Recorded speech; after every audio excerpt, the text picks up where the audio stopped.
আল্লামা মামুনুল হক শুধু একজন ব্যক্তির নাম নয় যে ফু দিয়ে তোমরা নিভিয়ে দিবে।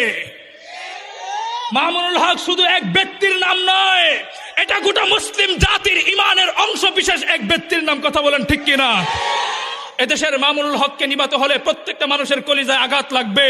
সুতরাং মনে রাখবা, মামুনুল হকের এই কণ্ঠ যদি তোমরা স্তব্ধ করতে চাও, বাংলাদেশ উড়ে যাবে, কিন্তু মামুনুল হক কখনো স্তব্ধ হবে না। কথা বলেন ঠিক কিনা? দৃষ্টান্ত শুনেন, দৃষ্টান্ত শুনেন আপনারা। হযরত উমর রাদিয়াল্লাহু তাআলা আনহু, তিনি মানুষের সামনে হক কথা বলার কারণে তার কোনো সৎসঙ্গী ছিলেন না। কথা বলেন ঠিক কিনা? মানুষ তার কাছে এত বেশি মিশত না, তার কোনো বন্ধুত্ব ছিল না। আজকে সবাই শুধু খেয়াল করে, মামুনুল হক সাহেব সবসময় মনে হয় গাম্ভীর্য থাকে। কি থাকে? গাম্ভীর্য। আসলে আমি তো উনার দৃষ্টান্ত সরাসরি উমরের সাথে দিতে চাই। আগের যুগের উমরের আচরণ আর বর্তমান যুগের মামুনুল হক সাহেবের আচরণ, আখলাক পুরা সেম মিলে। কেমন মানুষ একটু বুঝার চেষ্টা করেন।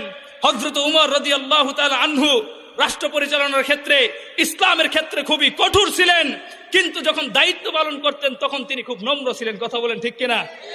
কেমন নম্র ছিলেন আপনারা ইতিহাস জানেন। রাতের বেলায় মাথার মধ্যে বস্তা নিয়ে তিনি গরিবের ধারে ধারে খাবার পৌঁছে দিতেন। জানা নাই আপনাদের? সকলেরই জানা। আজকে মামুনুল হক সাহেবের কথা আমিও বলি। আমি যখন কাফিয়া পড়ি, কি পড়ি? কাফিয়া পড়ি। তৎকালীন সময়ে খেলাফত মজলিসের দায়িত্বশীল আল্লামা মামুনুল হক সাহেবের বন্ধুবর মাওলানা আতাউল্লাহ আমিন সাহেব দামাত বারকাতুহুম, তিনার মাধ্যমে আমার বয়ানের আলোচনা মামুন সাহেবের কান পর্যন্ত যায়। হযরত আমার বয়ান শুনতে চায়। আগ্রহ হওয়ার পরে আবার মাওলানা আতাউল্লাহ আমিন সাহেবের বন্ধুবর, আমার শিক্ষক, যার কাছে আমি শরহে বেকায়া পড়েছি, হেদায়া পড়েছি, ওনার মাধ্যমে যোগাযোগ করে আমাকে মামুন সাহেবের দরবারে পাঠানো হলো। হযরত গাড়িতে বসে বসে বয়ান শুনতেছিল। আমার বয়ান ছিল, তখন আমি ছোট মানুষ, অনেক ভয় পাইতেছিলাম যে বড় মানুষের সাথে বসে আমি কথা বলি কি করে। তো কথাগুলো যখন আমি বয়ান করতেছিলাম, হযরত বয়ানটা খুব মনোযোগ দিয়ে শুনতেছিলেন। শুনতে শুনতে হঠাৎ করে আমরা মাহফিল থেকে, মাহফিলের যে জায়গা ছিল সেই জায়গা থেকে আরো দূরে চলে গেছি। অর্থাৎ বয়ানের তালে আমাদের খেয়াল ছিল না যে কোন জায়গায় চলে আসছি। ওরা আবার উল্টা ব্রেক করে আমাদের আসতে হয়েছে। কিন্তু আমি তখন দেখেছিলাম আল্লামা মামুনুল হক যে কতটা নরম দিলের মানুষ, কতটা অহংকার মুক্ত মানুষ, সেটা আমি সেদিন বুঝেছিলাম। গাড়ির মধ্যে বসার পর আমি ছোট মানুষের কাছে বয়ান শুনে আমাকে বলে, বাবা তুমি সামনে আগাও, প্রোগ্রাম কম করবা, জুমার ব্যবস্থা করো, কিন্তু সামনের দিকে আগাও, বেশি প্রোগ্রাম লাগবে না, লেখাপড়াও নষ্ট করবা না। ওই দিন থেকে আমি বুঝতে পেরেছি আল্লামা মামুনুল হক কোনো কন্ট্রাক্টদারি, কোনো বক্তা নয় যে মানুষকে ভুলভাল বুঝিয়ে তিনি সময় কাটিয়ে চলে যাবেন। এই ধরনের মানুষ আল্লামা মামুনুল হক নয়। কথা বলেন ঠিক কিনা? আল্লামা মামুনুল হকের মতো আরেকজন ব্যক্তি যুগের পর যুগ তৈরি হয় না। যুগে একটাই আসে মামুনুল হক। মামুনুল হক যুগের পর যুগ তৈরি হয় না। অনেকেই দেখেছেন পোস্টারে আমার নামে মামুনুল হক, দ্বিতীয় মামুনুল হক লাগানো হয়। যারা আওয়াজগুলো শুনছেন এবং মিডিয়াওয়ালারা ভালো করে প্রচার করবেন, পোস্টারে সামনে থেকে যেন আগামীতে দ্বিতীয় মামুনুল হক না লাগানো হয়, এটা নিষেধাজ্ঞা আসছে মুরব্বীদের পক্ষ থেকে। কারণ দ্বিতীয় মামুনুল হক কেন?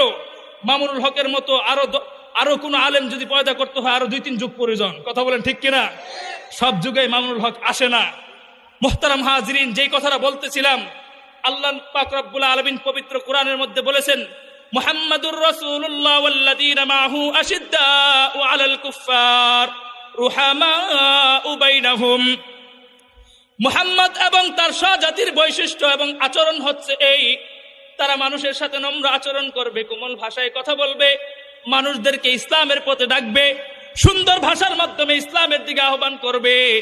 কিন্তু এই মানুষগুলো আবার যখন দেখবে কোন মানুষ ইসলামের উপর আঘাত করতেছে, কোরআনের উপর আঘাত করতেছে, তখন ওই মুসলমান ইমানদার ফুলের মতো নম্র এবং কোমল থাকতে পারে না, লোহার চাইতে শক্ত এবং আগুনের চাইতে গরম হয়ে যায়।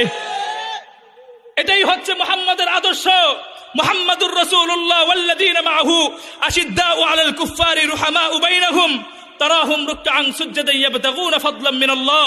মুহাম্মদ এবং তার সহজাতির বৈশিষ্ট্য হচ্ছে এই, তারা মানুষের ধারে ধারে নম্র ভাষায় কথা বলবে, হেদায়েতের দাওয়াত নিয়ে যাবে, কিন্তু হেদায়েত নিয়ে যাওয়ার পরে ওই মানুষটাই যখন আবার দেখবে কোনো মানুষ ইসলামের বিরুদ্ধে কাজ করতেছে, তখন তার মুখে হাসি মুখের কথা থাকবে না, ওই মানুষটাই সাথে সাথে লোহার চাইতে শক্ত এবং আগুনের চাইতে গরম হয়ে যাবে। কথা বলেন ঠিক কিনা? এই দুই আদর্শের গুণ যাদের মধ্যে না থাকবে, তারা আলেম নামে ব্যবসা করে, দিন ধর্ম নিয়ে ব্যবসা করে, কোনোদিন ইসলামের পক্ষে কথা বলে না। বলবেন হুজুর দৃষ্টান্ত দেন, উপস্থাপন আমি আপনাদেরকে যুক্তি দিয়ে বুঝাই। আপনারা ডাক্তার চেনেন? ডাক্তার চেনেন না? একজন ডাক্তারের জন্য সবচেয়ে বড় গুণ হচ্ছে রোগীর সাথে ভালো আচরণ করা। কি করা? ভালো আচরণ করা। ডাক্তারের কাজ রোগীর পকেটের দিকে নয়, রোগের সুস্থতার দিকে। কেন? একজন রোগী যখন অসুস্থ হয়ে যায়, তখন ওই রোগীটা বিভিন্ন মানুষের কাছে ধারে ধারে গিয়ে জিজ্ঞেস করে আমার রোগটা ভালো হবে কিনা। 100 জন লোক যদি রোগীকে বলে তুই ভালো হয়ে যাবি, তারপরও রোগীর বিশ্বাস হয় না সে ভালো হবে কিনা। কিন্তু ডাক্তার বাবুর কাছে যখন জিজ্ঞেস করে আমার এই রোগটা ভালো হবে কিনা, ডাক্তার বাবু ওর দিকে তাকায় না, মুখস্থ বলে দেয় তুই ভালো হয়ে যাবি। রোগী মনে করে আলহামদুলিল্লাহ আমি ভালো হয়ে যাব। কথা বলেন ঠিক কিনা?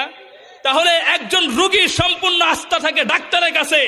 এই ডাক্তারের সবচেয়ে বড় গুণ হচ্ছে মেডিকেল সায়েন্সের তথ্য বইগুলো মুখস্থ করে ডাক্তারি নয়, ডাক্তারের মূল কাজ হচ্ছে রোগীর সাথে ভালো আচরণ করা।